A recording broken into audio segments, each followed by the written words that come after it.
Hey everybody, welcome to the Mountain Gamer. Today we're taking a look at Kodama 3D, which is based on a card game called Kodama.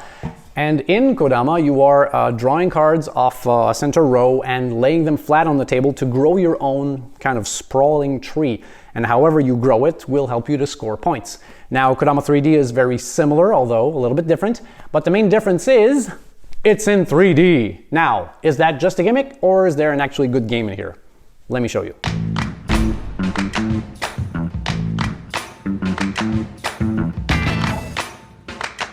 Okay, so here we have a game set up for 2 players.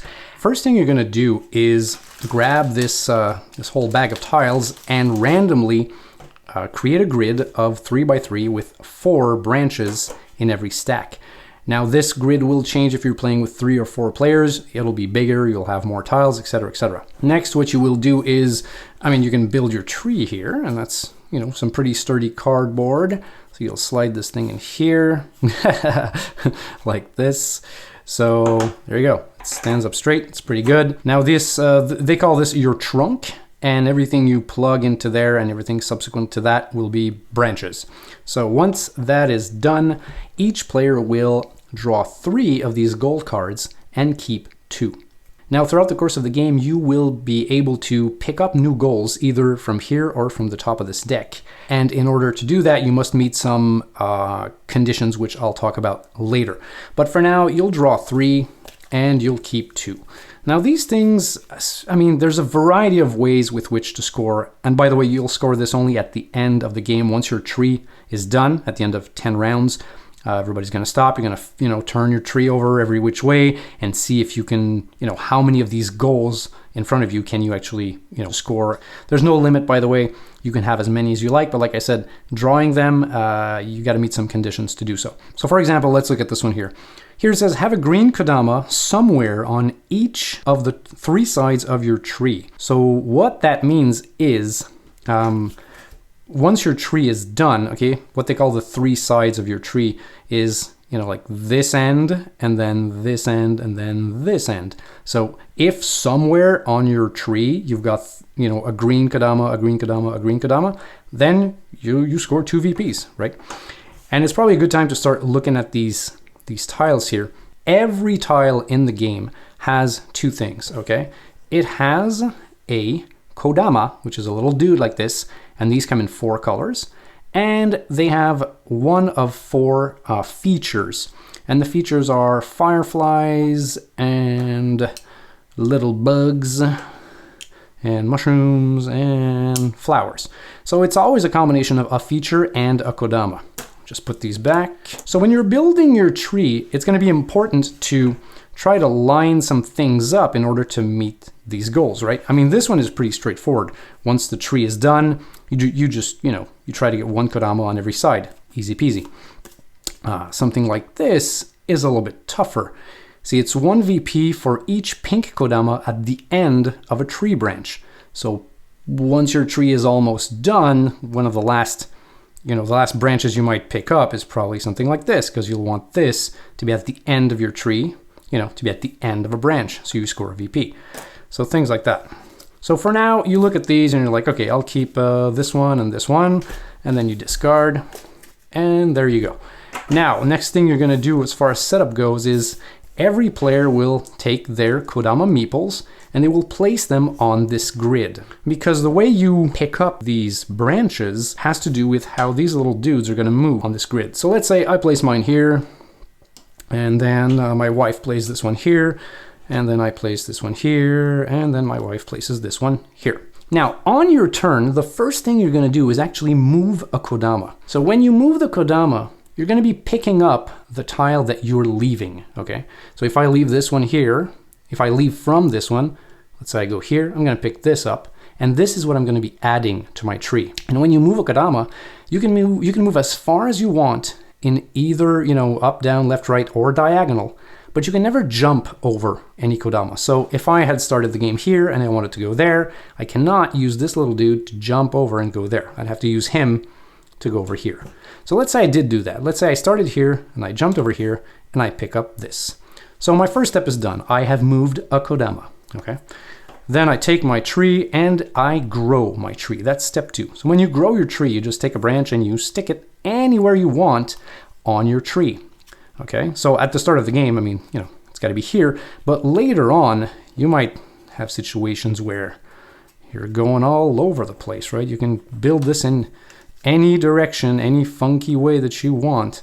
And this thing is pretty sturdy. I mean, see, it's pretty much heavy on one side, and it probably will never fall over for real.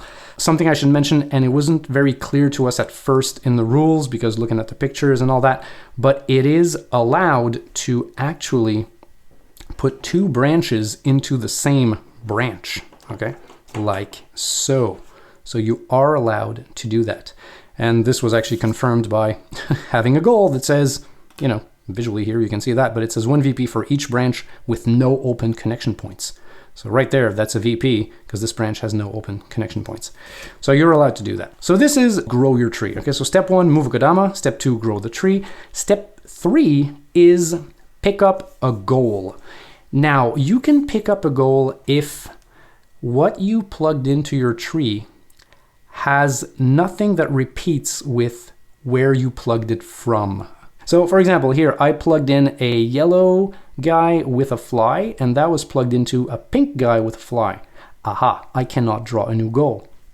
So you got to watch out for that. Now, I probably have a good reason for doing that. You know, there's probably a goal, and there is a goal in there somewhere that says if you have 2 flies in a row, gain a VP. So maybe that's why I did that for, you know, for later scoring. But upon doing that, I can now not draw a goal. So what's going to happen sometimes is you're going to want one of these goals so much that you will, you know, kind of force yourself to make what seems to be a bad decision. Like, I probably want to pick this one up to put, you know, 2 caterpillars in a row because, well, this goal right here. But maybe I want this so bad that I'm going to do something else. Like I might say, okay, screw it. I'm going to move this guy over here to pick this up, which is green with a fly, and I'll plug it in there. And then because there's no repeating symbols on this thing, then I can get this and I'll work on this later. You know, yes, I've just secured that. So sometimes that's going to happen, and that can turn out to be a good strategy. As I said, there's no hand limit to how many of those you can have. So that's pretty much it. So you're going to keep building your funky tree over the course of 10 rounds. And then whoever's got the most points is the winner of Kodama. All right, welcome back. I feel like I'm in Day of the Triffids here or something. Yeah, Day of the Triffids. Look it up. I'll put an excerpt at the end of the video. So, Kodama 3D. Well, if you've looked at the playthrough portion there are some good decisions to be made in this game, in the sense that you're always looking at those goals up on top, right?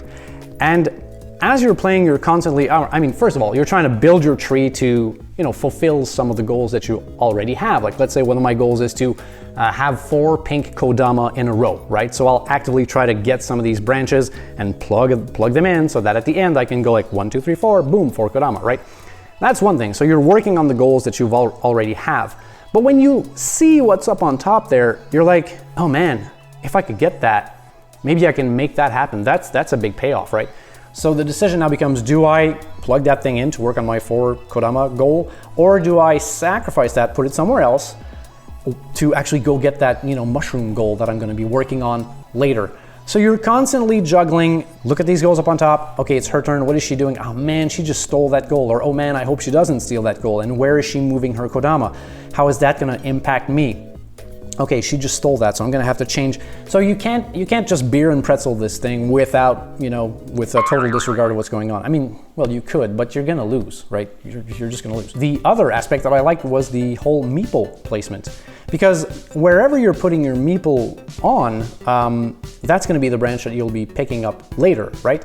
So you have to think about that. Like, you can't just drop it anywhere. Like I put it here because that's what I want to be working on later. Or that's what I want to be working on much later, because you have 2 Kodama. So maybe you put this guy over here to kind of reserve that space for much, much later, and then you just play with the other one every once in a while. Now you still have to be careful about where you put it, because you could get like walled in. If you go into a corner or something and other players come in because they've selected these tiles, well then you can't jump over them, so then that guy is stuck there. So you have to be mindful of that. You could also play it where, well, I want to wall somebody in because meh. You could do it that way too. So yeah, so a lot of interesting decisions to be made. And again, I wasn't expecting this because when you look at the box, I mean, cute little guy sitting on a branch, and then it's like, build a 3D thing, and it's cute, and butterflies, and you know, I don't know. I was expecting this to be like very breezy, very much of a do whatever you want and then score at the end of the game. And you can play it that way, but again, you're gonna lose if you do it that way. So, interesting decisions in a pretty game. On the subject of that, I don't think it showed when I was actually, you know, showing you how to play the game, but this thing is pretty. Like, it's really pretty. Once you're done, you have a physical 3-dimensional tree in front of you. And not only is it nice, but you can compare it with other people. Like, okay, mine is kind of symmetrical. It kind of looks like a nice little, I don't know, apple tree or something. And yours is just like, looks like it's been hacked to death by a weed whacker and it's just off to one side or whatever. So that's, I mean, it's just a bonus after scoring. It's kind of nice to look at these things. Take pictures, put them on Instagram and all that jazz. Hashtag trees, hashtag Japanese little fluffy dudes on branches. So who is this game for, really? Well, I consider myself to be a hardcore gamer, and I enjoy this game. Because I think it's a nice, it's just refreshing, right? It's like, if you and your hardcore gamer friends have played like a 2.5 hour game of, you know, Aeon's End, and it's like, man, we got our butts kicked. Yeah, okay. Bring out Kodama, right? It's completely different. It's 3-dimensional. It's pretty. It's breezy, but not dumb, you know? Like, there are some dumb 5-minute games that are nice palate cleansers, and there's nothing wrong with that, but this is not it. This is like a 30-minute game where you are actively thinking about what's going on, and it's just nice, right? So for hardcore gamers, as like a deeper palate cleanser, I would say pick it up. If you are a casual gamer, I just hit that plant. If you're a casual gamer, I would say, yeah. I don't want to say like, go out and get this game. This is not what I'm saying, but I'm saying it's an option. Like if I'm doing a top 10 casual games that casual gamers should be gaming, man, that's a mouthful. Okay, it might not be on this list, but it is a definite contender for that type of game, right? People who like King of Tokyo and things like that. Now, if you want to play this with the family, you can. The game says 14 years and up. I disagree with that. I think if you're, you know, if you're the kid of a gamer, you can get into this at age, you know, 7 or 8 or 9 or whatever. But then you know your kids. Are your kids rough with things? Are they very agile? You know, check it out, gauge that stuff out, because those trees are sturdy. But if you're just gonna haphazardly ram them into each other, they're gonna break, okay? And you still need to sometimes jiggle them and stuff like that. So you know how your kids are, it's up to you. So all in all, I have nothing bad to say about this game. It's just, it looks nice, it offers interesting decisions, yet it's breezy. Yeah, there you go, Kodama 3D. So try it out, let me know if you try it out in the comments, hit like and all that jazz, and please do hit like and comment. And I know people say that, and let me tell you right now why it helps. When you like and when you comment, even if your comment is just a smiley face or the emoji of a potato, it still kind of tells YouTube, like the YouTube machine, it tells YouTube that this video is engaging for people, and it just kind of ranks it up in the suggestion list machine.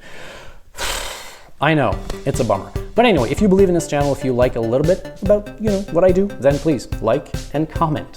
So there you go, it's out there. Thank you very much for watching. Check out Kodama 3D, and I will see you guys on the next one. And if you want some more videos, YouTube thinks you might like the one on the left. I personally think you might enjoy the one on the right. And if you want to make sure to never miss any of my videos, I would ask you to click the middle button here to, of course, subscribe. All plants move. They don't usually pull themselves out of the ground and chase you.